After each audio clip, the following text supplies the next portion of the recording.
Wherever you look, governments are collapsing under their own incompetence. Right now, governments are failing everywhere. There is a political crisis emerging right across the West, and the far-right response to this is already falling apart.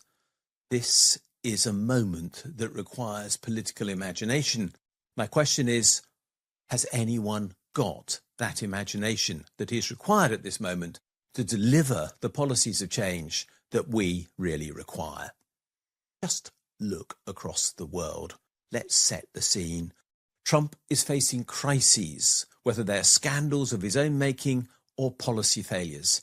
Everything he is doing looks like a reaction to the Epstein files, and the consequences are inevitable.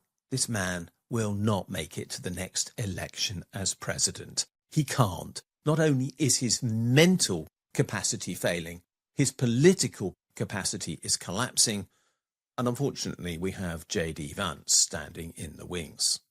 In the UK, the situation is little better. Keir Starmer is losing authority by the day. Rachel Reeves' budget is the first in history to unravel before it's even been presented.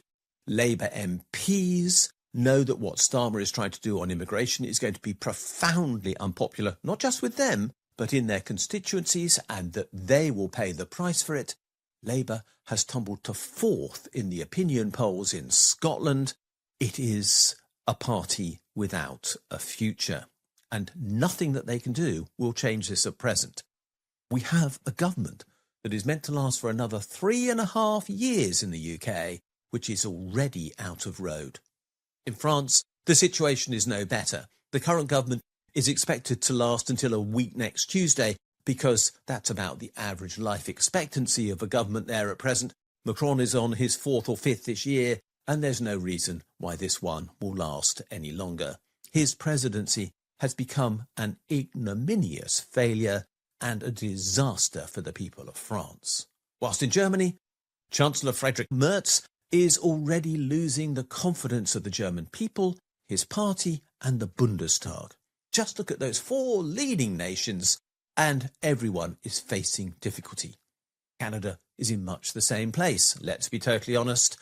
Our former governor of the Bank of England, Mark Carney, might be Prime Minister there now and tries to exude an air of confidence, more successfully than the other leaders I've already mentioned, but the reality is he's been dealt such a bad hand, he has no clue what to do with it. We have leaders unable to deal with crises, war, financial meltdown, or climate failure. And throughout all this, there's a broader pattern. The global collapse is of political authority. Systems are losing legitimacy at the very moment of crisis. And all of those crises I've just mentioned are coming together. We do face the risk of war. We know that climate meltdown is getting worse. We do know that internal crises in many countries, largely as a consequence of racism deliberately fueled by politicians, is growing. We know that there are financial problems, and we know that they could get worse. At the same time, we have incompetent leaders right across the Western world who are causing and worsening the situations that we face. Failure at the top is infecting the whole system, and the right wing is not providing any answer to this. Trump's own base is fracturing. The resentment of the positions he's taking in authority, plus his association with Epstein, is collapsing the MAGA in the USA. There is no unity there, and nor is there in the UK. Recent research has shown that the people who say they'll vote for reform come from many incompatible factions. Some are indeed hard right, some are profoundly racist, but many aren't. Let's be clear about that. Many are just disaffected people on moderate or low wages who want an alternative to the situation they're in, where they see the wealthy getting wealthier and they're getting weaker, and that's why they look to Farage for something different. But the fact is, he can't provide that. Nor can he reconcile their positions with that of the young men who are looking for an alternative because they feel left outside society, and reconcile either of those with the position of the hardcore racists. Reform has no foundations, and Le Pen in France is too well known to be credible now. whilst the AfD in Germany faces a fundamental problem. It is the party of the East. Literally, the old East Germany provides it with most of its support. But the West is not going to accept government from the East. That's not why reunification took place, in their opinion, and so that is not a viable basis for any alternative government either. And in fact, let's look at the Netherlands, because the far right has already been rejected there. The far right offering has peaked too soon. And the reality is, as a result, that what we are seeing is an entire political order collapsing. Neoliberalism, which in some way or other fuels the thinking of all these politicians, has run out of ideas and legitimacy.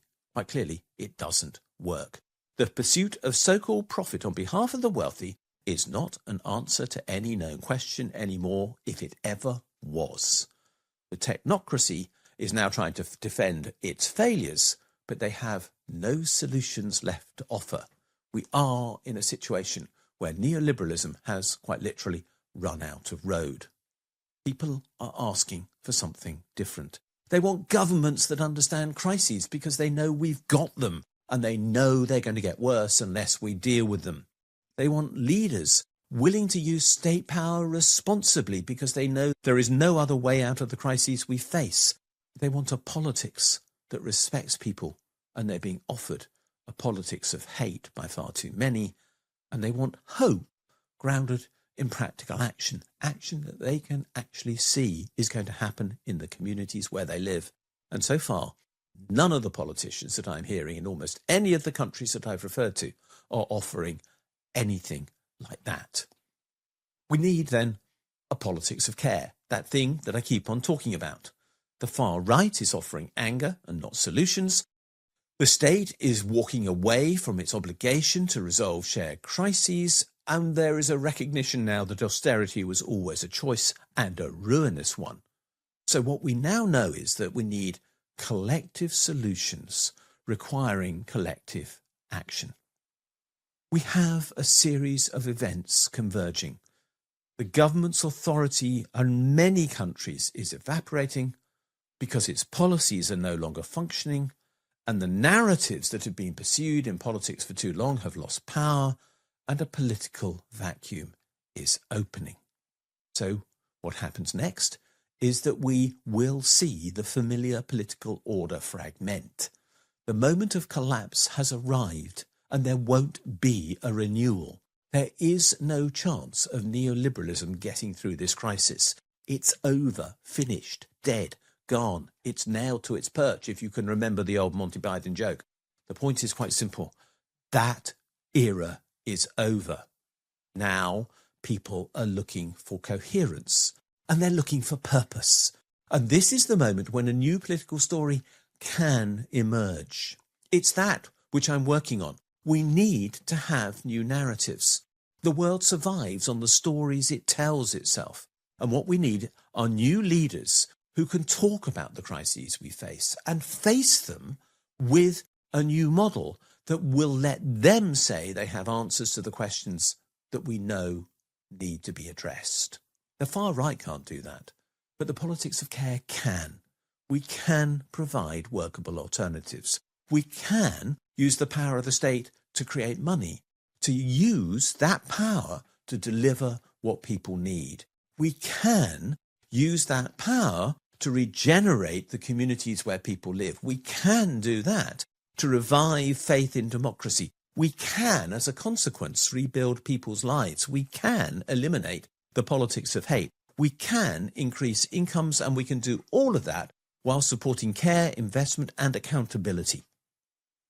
We can, in other words, do so much better. This is the moment when a politics of imagination is required, and the opportunity to deliver it is emerging. This is the moment for a politics of care. Do you agree? There's a poll down below. Let us know. Thanks for watching this video.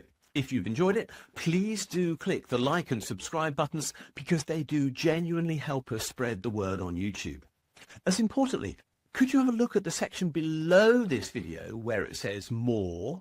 And there you'll find a link to my blog, And if you follow that for the specific link to the blog entry related to this video, you'll find a transcript of this video and lots of other related material, plus a ChatGPT prompt that you could use to write a letter to your MP on the contents of this video, which will turn you into a campaigner, which will be a great thing to do. Finally, if you do appreciate the work we're doing, can you think about giving us a donation? If you'd like to do so, there's a link below, or you can find one on my blog where there's a Ko-fi button saying, please buy me a coffee. Thanks a lot, and we'll see you again soon.